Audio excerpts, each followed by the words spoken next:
Hey guys, in this video I'm going to show you how to use live filters in Affinity Studio. The first thing I want you to do is come here on the right hand panel, click on any of these down arrows, and then click here on panels.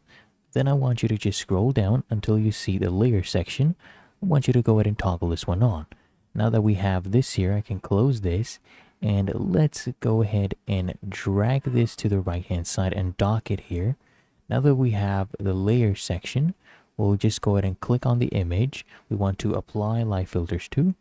Click on filters right here. These are all the different live filters available. Let's say, for example, in this case, I want to do a glitch effect. I can click here, and then I can increase the strength or decrease it as such. And you can also do other filters. Let's go ahead and undo this one.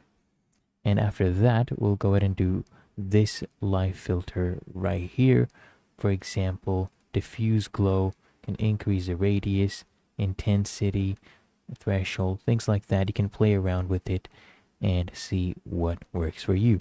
But that is how to use live filters in Affinity Studio.